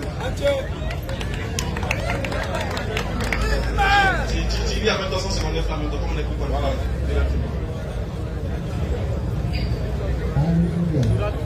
Surat 4, 157, 159. Il n'y aura personne parmi les gens du livre Dieu dit il n'y aura personne parmi les gens du livre qui n'aura pas foi en lui avant sa qui n'aura mort. pas foi en Jésus avant sa Mort. Vas-y. Et au jour de la résurrection, Et c'est au jour de la résurrection il sera témoin contre que eux. Jésus sera témoin contre eux. Voici un verset que vous entendez pas moi. Ok, moi aussi, le même verset. Alors, instant. Il faut prendre Apocalypse 1, 18. Apocalypse 1, 18. Je suis le premier, le dernier, j'étais mort. Et je suis vivant au 7e siècle. Amen. C'est ça? C'est ça, non? Pourquoi on gagne tant, quoi? Voilà. Sans problème. Ouais, il dit j'étais mort, et je suis vivant. C'est ça. Lui, sa propre, il dit quoi? J'étais mort. Voilà. Là, il n'est pas mort. Maintenant, Apocalypse, ça signifie quoi? Révélation. De quoi? Quand on dit révélation, tu ne peux pas dire de quoi. Donc, révélation, c'est une révélation. De qui? Jésus a révélé quelque chose à Jean. Tu connais pas le livre de l'Apocalypse, ce que ça signifie? Ça n'a pas de sens. Ah. Je dis, ma question est la suivante. Viens, père, pour moi, c'est un sens. Si tu savais ce que signifie Apocalypse, tu n'allais pas citer quand on veut parler de la mort de Jésus. Parce que selon même testament chrétien, l'Apocalypse est un rajout de la part de l'Église catholique. D'accord. Tu vois, non? Donc, attends, j'ai bien, moi, il te dit quelque chose que tu sais pas. Voilà. Donc, normalement, quand tu dois me citer quelque chose, au moins, cite-moi quelque chose, au moins dans les évangiles, je l'ai pu accepter. J'ai bien, c'est que c'est ainsi. C'est que Jésus a dit, ça dit, c'est, mais je vais te dire, Apocalypse que tu as appris là, tu ne connais pas l'Apocalypse, donc désormais, ne commets plus l'erreur de citer Apocalypse quand tu veux parler d'un dit de Jésus. Parce que là, c'est une révélation d'ailleurs. Donc, allons dans DJ là même. Comprendre. Jean 14, 18. Ah, voilà, c'est bien. Ici, là, nous, on va bien vous traiter. Jean 14, à partir du verset 18. Je ne vous laisserai pas orphelins, je viendrai à vous. Ok. Quand quelqu'un dit je ne vous laisserai pas orphelin, on utilise le mot, sinon l'expression orphelin, lorsque quelqu'un ou lorsqu'une personne perd son père ou bien sa mère, là on dit il est orphelin. Quand il parle à ses apôtres, il dit je ne vous laisserai pas orphelin. C'est-à-dire qu'ils vont perdre quelqu'un, mais ils vont perdre quelqu'un. D'accord. Ce que je voulais savoir, Jésus mort, ressuscité. Je veux savoir quelque chose. Selon la Bible, pas selon toi. Jésus a-t-il demandé. Non, je vais laisser ça. Je vais aller directement chez Jonas, Inch'Allah. Est-ce que le prophète Jonas, dans Jonas chapitre 2, verset 1 à 2, la baleine a avalé Jonas, il était mort ou vivant? Il était vivant. Très bien. Jésus a prophétisé dans Matthieu 28, je crois. Il dit sa prophétie, Matthieu 12, 40 à 44. Il dit il va leur donner un signe, ça sera le signe de Jonas. Il dit de la même manière que Jonas a fait 3 jours et 3 nuits dans le ventre du poisson, lui fera 3 jours et 3 nuits dans le sein de la terre. Jonas était vivant. Alors que Jésus dit ils vont voir un miracle qui sera comme l'échelle de Jonas. Mais si Jésus était mort, est-ce que sa prophétie peut être comme Jonas? Ok. Jonas, son esprit était en lui. Mais est-ce que Jésus, quant à Jésus, son esprit était en lui? C'est pas ma question. Moi, c'est que je veux savoir. Jonas là, est-ce qu'il était vivant dans le ventre du poisson? Oui. Jésus vivant. a dit ceci, Matthieu 12, verset 40, si vous pouvez lire rapidement, on va voir ce que Jésus a dit et tu vas comprendre. Il n'a pas parlé de son esprit étant en lui ou pas, il parle ici directement. Vas-y frère, alors rapidement. Matthieu 12, verset 40. Oui. Car, De même que Jonas, de la même manière que Jonas, fut 3 jours et 3 nuits dans le ventre d'un gros poisson. oui, De même le Fils de l'homme oui. sera 3 jours et 3 nuits dans le sein de la terre. Est-ce que Jonas était vivant? Oui. Jésus aussi était vivant. Ok. Non, non. Tu es d'accord ou pas? Il n'y a pas ok et puis on s'en va comme ça. Il dit, nous voulons te voir faire un miracle. Remonte au parti miracle, 39 ou 38. On veut te faire voir un miracle. On veut que tu fasses un miracle. Alors, oui, quelques-uns des scribes et des pharisiens lui dit, prit la parole non, et dit, oui, Maître, nous voudrons te voir faire un miracle. Donc ce qu'il va dire là doit être un miracle. Vas-y. Et là répondit, Jésus l'a dit, une génération méchante et adultère demande un miracle. Et ne lui sera donné aucun miracle si ce n'est celui du prophète Jonas. Si ce n'est le prophète de Jonas. Et comment on appelle ça? Le miracle de Jonas. Parce que Jonas, c'est un miracle. Hein? Baleine l'a avalé, poisson l'avale, la nuit, en bas de la mer, et puis ça le vomit, il est vivant. Pendant qu'on l'avale, on l'a vomi, il est vivant. Jésus dit ça, c'est la même chose là. Et puis Jésus est mort. C'est la même chose. C'est que. Moi, une dernière question. Alors, Aïssa, s'ouvre un coup. Voilà, vas-y. Je vais nous poser des questions, mais je dois me poser des questions. Non, on échange quoi. Pour comprendre, pour répondre à ta question, souvent il est nécessaire de se poser mutuellement des questions. Vas-y. En fait, si tu dis que Jésus est mort, moi il y a une question. Est-ce que tout ce que Jésus demande à Dieu, Dieu lui donne? C'est dans la Bible. Oui. Donc s'il dit qu'il ne va pas mourir, est-ce qu'il va mourir? Non. Prochaine question. C'est pas fini. Hein? Pour nous c'est fini. Mais là, on te donne rendez-vous jeudi prochain. Maintenant, voilà ce qu'on va faire, s'il te plaît. S'il te plaît, frère, écoute-moi. Reviens s'il te plaît. Attends, viens. En fait, c'est comme on a pris par le temps. Je vais t'expliquer. Non. Écoute-moi. Prends le micro. Il va t'expliquer quelque chose. À cause du temps là, Voilà pourquoi il a dit. on a coupé, non? Maintenant, on te donne l'opportunité jeudi prochain de te prendre en premier sur ce sujet. D'accord. Voilà ce que je voulais dire. Voilà, tu viens Priorité à toi, hein. On te donne priorité jeudi prochain. Sans problème. Inch'Allah. Merci beaucoup pour ta compréhension. Hein. Merci pour ta compréhension. Oui, frère, allons-y. Bonsoir, chef. Bonsoir, chef frère. Rapidement, frère, ne pris pas le temps. Moi, c'est le frère Issou. D'accord? En fait, j'ai une petite Laisse un peu le micro, voilà. J'ai une petite préoccupation que j'aimerais partager avec vous. La préoccupation est la suivante. Suivez, s'il vous plaît. Un jour, j'ai eu à écouter une prêche du docteur Abdoumadid. Non. Voilà. Maintenant, dans sa prêche, il a dit que je. Attends, il va te rappeler pour toi. Laisse, il va te rappeler pour toi. Voilà. Il a dit que Jésus est venu pour les Juifs. Maintenant, moi j'aimerais savoir si Jésus est venu uniquement pour les Juifs ou Jésus est venu pour l'humanité. C'est ce que vous voulez savoir. Merci beaucoup, rapidement. C'est clair dans la Bible. Hein. Ça dit, avant sa naissance même, Dieu dit, il sera sauveur de son peuple. Matthieu 1, 21. Matthieu chapitre 2, 6. Actes des Apôtres, chapitre 13, verset 23, il dit ceci. C'est de la postérité de David que Dieu, selon sa promesse, a suscité à Israël un sauveur qui est Jésus. Et Jésus dit dans sa propre bouche, Matthieu 15, 24, Dieu m'a envoyé uniquement pour les enfants d'Israël. Il n'est sauvé que pour les enfants d'Israël, pas pour l'humanité tout entière. Or, dans la Bible, il y a un verset qui dit que Jésus est venu. Est-ce que tu pourras être là, par exemple, jeudi prochain? Jeudi prochain. Wallahi, Inch'Allah, donc il faut l'enregistrer, on va les prendre en priorité. Merci pour ta compréhension. On va le ça. Ashhadu an la ilaha illallah wa ashhadu anna Muhammadan Rasulullah.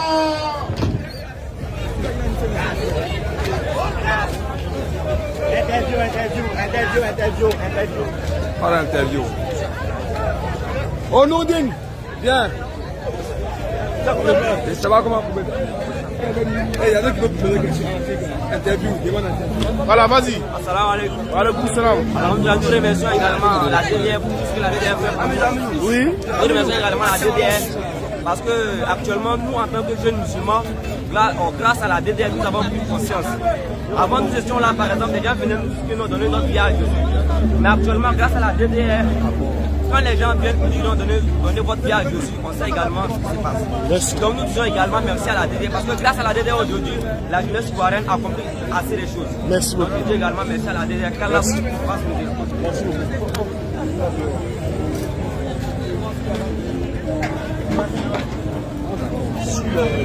C'est quelqu'un encore là.